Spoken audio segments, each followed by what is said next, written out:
ഇസ്ലാമിന്റെ പേരിൽ ഷാഫി ഇമാം സ്നേഹിച്ച പോലെ, മുഹ്യിദ്ദീൻ അബ്ദുൽ ഖാദിർ ജിലാനി തങ്ങളെ സ്നേഹിച്ച പോലെ, അജ്മീർ ഖാജ തങ്ങളെ സ്നേഹിച്ച പോലെ, അമ്പറം തങ്ങളെ സ്നേഹിച്ച പോലെ സ്നേഹിച്ച മതി.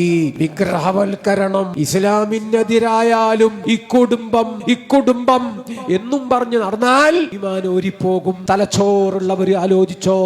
അല്ലാഹു നമ്മളെ നന്നാക്കി തരട്ടെ. 13 കൊല്ലം മുടങ്ങിപ്പോയ കൊണ്ടോട്ടി നേർച്ച ബഹുമാനപ്പെട്ട MLA അവർകൾ, ബഹുമാനപ്പെട്ട MP അവർകൾ സജീവമാക്കിയത്രേ. ആണോ അല്ലേന്ന് എനിക്കറിയില്ല. അവര് പറയുന്നു ഞെട്ടുകാലി മമ്മൂഞ്ഞിമാര് ഇത് ഞമ്മളാണ്. ആയിക്കോട്ടെ.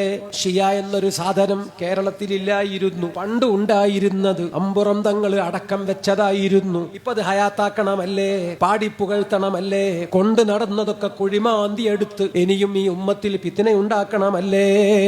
മുസ്ലിമീങ്ങൾ അവരവരുടെ ദീനിനെ പറ്റി ആലോചിക്കേണ്ടതാണ്.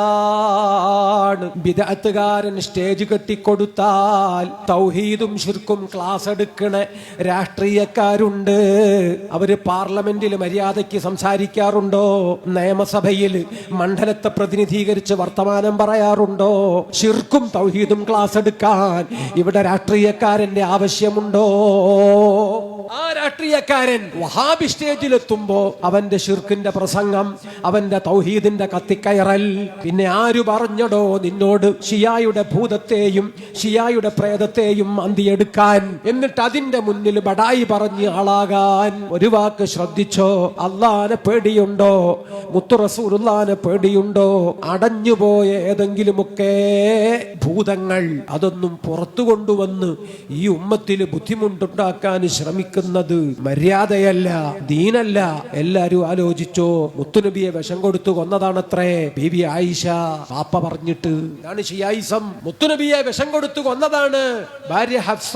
പാപ്പ ഉമർ ഇബ്നുൽ ഖത്താബ് പറഞ്ഞിട്ട് ഇതാണ് ഷിയായിസം. ഉസ്മാൻ ഇബ്നു അഫ്ഫാൻ ഒരു മോളെ കൊന്നു. എന്നിട്ടും മുത്തുനബിക്ക് പേടി.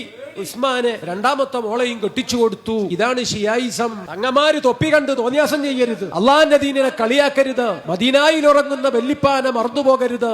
സകല ബിദ്അത്തുകാരനും മൂത്രമൊഴിച്ച് വളമിട്ട് കൊടുക്കലല്ല അഹ്ലുബൈത്തിന്റെ ജോലി. അവര് മനസ്സിലാക്കണം. അഹിബ്ബൂന മഹബ്ബത്തൽ ഇസ്ലാം ലാ തഅബുദൂന ഇബാദത്തൽ അസ്നാം. വിഗ്രഹമല്ലടോ ദീന്, അള്ളാഹുവിന്റെ ദീനും തൗഹീദുമാണ് ഇസ്ലാം.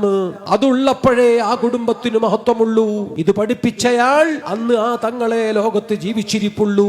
സയ്യിദുന അലി സൈനുൽ ആബിദീൻ, എല്ലാവരുടെയും കാരണവർ.